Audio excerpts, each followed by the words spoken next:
organic, unpredictable, unknown, lovely, beautiful, a sense of fulfillment.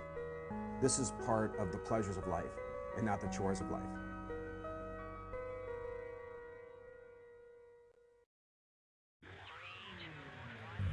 Coming up on Daily Iowan TV, President Obama visits Mount Vernon. We'll give you all the details next. And Republican Speaker of the House makes his way to Cornell. We'll have more on his visit coming up. And in sports, we'll take you onto the court when we preview the 2012-2013 version of the men's basketball team. That's all coming your way next. Daily Iowan TV starts now. I'm Tom Brokaw. For more than 100 years now, the University of Iowa community has been waking up to the Daily Iowan. Today, it's the largest newsroom in eastern Iowa. And now you can see the news every night on Daily Iowan TV and get it anytime worldwide at dailyiowan.com.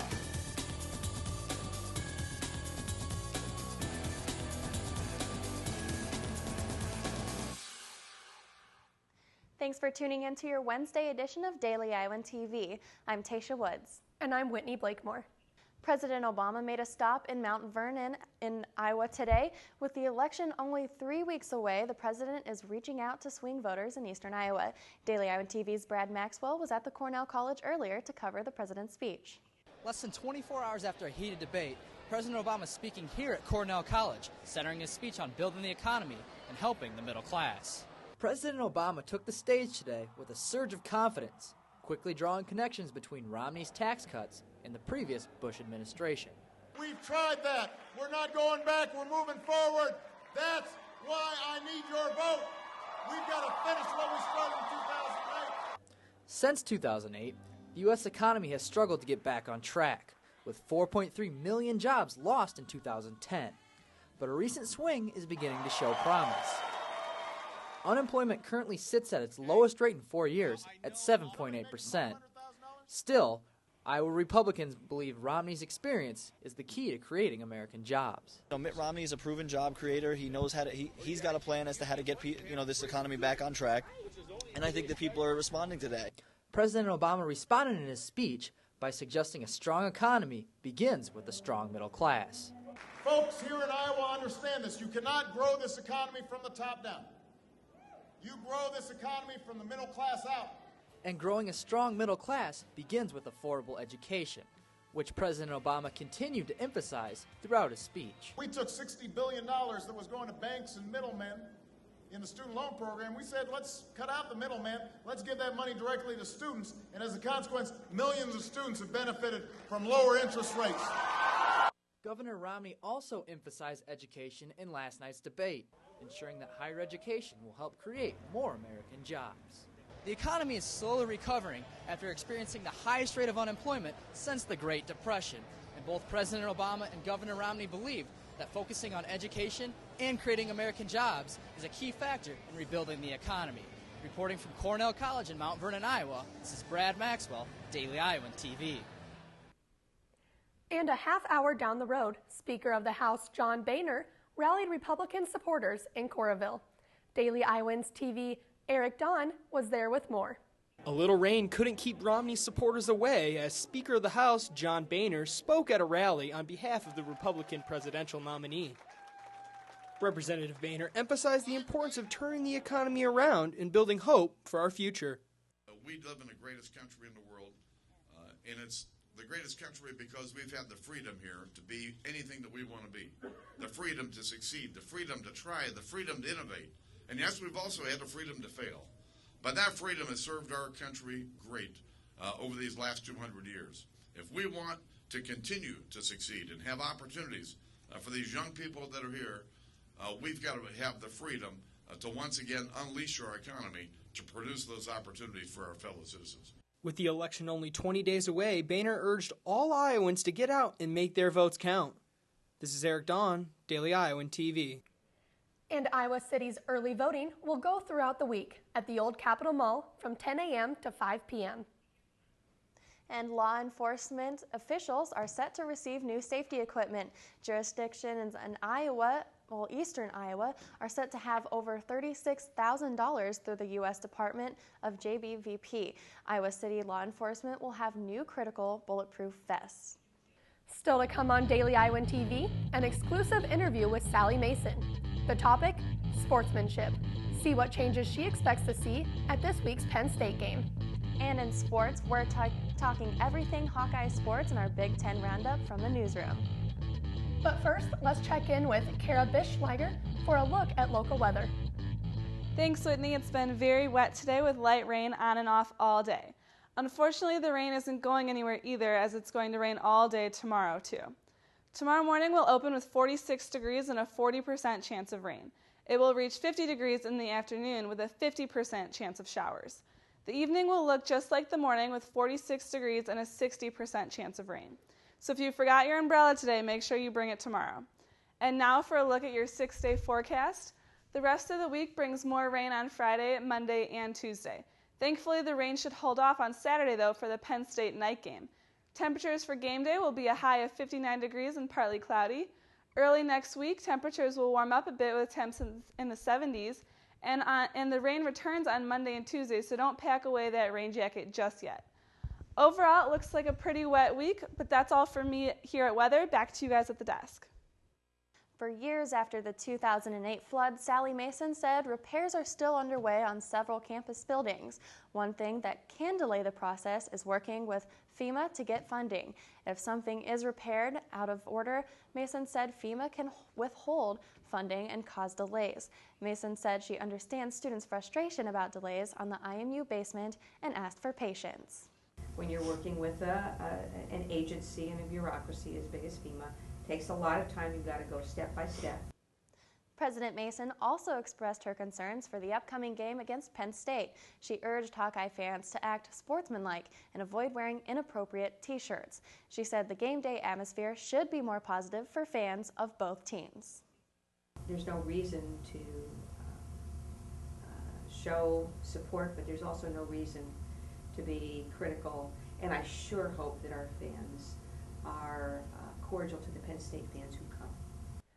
And a Cornell woman accused of first-degree murder accepted a plea deal today.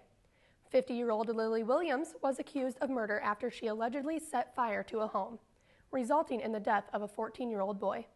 Today she pled guilty for first-degree arson, first-degree burglary, and a lesser charge of involuntary manslaughter. She could face up to 50 years. And now for a look at what's happening outside of Iowa. The Spanish financial crisis continues. The country will decide in the next few weeks whether it will seek financial assistance from outside. A spokeswoman for the Spanish economy minister said the government may not ask for aid at all or even consider a credit system. Spain has a 25% of employment and is in its second recession in 3 years. The mastermind behind 9/11 has finally broke his silence. And this time it came with a banned camouflage vest. Khalid Sheikh Mohammed spoke to a military court in Guantanamo, dressed in the controversial vest, about the hypocrisy of the government. He said the prosecution's request to keep some details secret and holding of, quote, our underage children under the name of national security, end quote, is hypocrisy. His, quote, appearance is a part of a week-long hearing focused on the secrecy rules that will govern his trial. The trial is at least a year away. And for all you wine lovers out there, some less than pleasant news. Wine vineyards are also taking a hit after the summer drought. A lack of rain has resulted in a dramatic drop in grape harvest in Europe. In fact, experts say this is their worst harvest in half a century. French figures show that the champagne harvest would drop up to 40%. Up to 2.5 million families make a living from the wine sector in Europe. And now for your Hawkeye Sports update, let's go to Kate Constable. Hello and welcome back to the Daily Iowan TV Sports Studio. We have a lot to get to on the show today, including updates from a number of Hawkeye sports and our Black and Gold Roundup with Giovanna Simic. But we start today's show with an Iowa sports team on the rise. After battling through adversity, negative publicity, and constant criticism for the better half of the decade, the Black and Gold men's hoops team are coming on to their 2012 campaign with expectations far from what the team has grown accustomed to lately. Can Fran's bunch make a push in March? You be the judge. Men's basketball head coach Fran McCaffrey has experienced a pattern since he's been at Iowa: improvement. Each season, the team has progressed a little bit more. Last year, Fran's squad recorded 18 wins and an NIT bid. So, what's in store for the team this year? Then the next logical step is the NCAA tournament. But I think, as everybody knows, this league in particular is difficult. It's doable because I think without question we have the best conference in the country. I don't think that's arguable anymore. With the best conference in the country, you're going to need the best players in the country. So, the pattern continues. Last year and the year before, it was relatively simple to look at my roster and kind of figure out these are the guys that are playing. And these are the roles that those players will be in. This year's a little bit different. We've got more players expecting to play. And I think a real challenge for me will be to figure out who they are and be able to successfully define a role for them. But I've got some versatility in terms of how I can maneuver personnel around to make that happen. Let's meet some of that versatility. Anthony Clemens, Mike Cassell, Pat Ingram, Kyle Meyer, and Adam Woodbury will all add significant minutes for the Hawks. With the best recruiting class Iowa's seen in years, top-ranked guard Cassell and 7'1" forward Woodbury are going to be fun to watch. Hope for when we recruit freshmen is that they don't play like freshmen. And I don't think they will. Now, they may have some freshman moments, but both of them are incredibly mentally tough, physically ready, and of course they're going to get better, but I'm very confident they're both going to be very good players right off the bat. The Hawks also returned 7 other letter winners to the team, 3 of them starters. This full roster has already brought increased expectations, ticket sales, and hype on the season. You can check out the squad on Friday as the team hosts the Black and Gold Blowout. Need more information on your Hawkeye sports team? Iowan Simic has more from the newsroom on the Black and Gold Roundup. All right, thanks, Kate. And I'm here to get you caught up on what happened in Hawkeye cross country, tennis, and golf. The University of Iowa women's golf team tied for 8th in a field of 13 teams with a third-round score of 74 over par. Iowa battled windy conditions during the last day of competition and posted a final round score of 36 over par.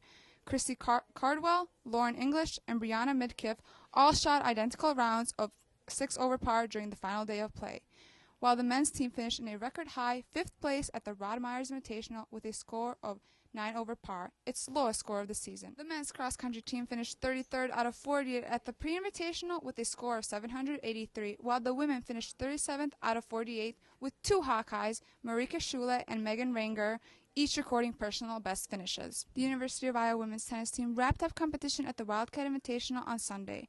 Annette Dohanix and Katie Zordani secured wins for the Hawkeyes in doubles. Dohanix has been solid for the Hawkeyes and has improved her overall singles record to 8-2. Now the women's tennis team returns to action for the ITA Regionals in Tulsa, Oklahoma on October 19th. That's all from me in the newsroom. Back to you guys in the studio. Well, that's all for us here in sports. Be sure to tune in tomorrow when our pregame staff is back on set. Back to you at the desk. And only with Daily Iowan TV can you get a sneak peek at Thursday's pages of the Daily Iowan. Senator Harkins spoke in Tipton about education. We'll have all the details on what he said here in Iowa. And get an exclusive look at the mammoth bone findings in Oskaloosa from the U of I's Natural History Museum. That's your latest edition of Daily Iowan TV. Be sure to check us out at the same time tomorrow or anytime at dailyiowan.com. Thanks for watching and have a great night.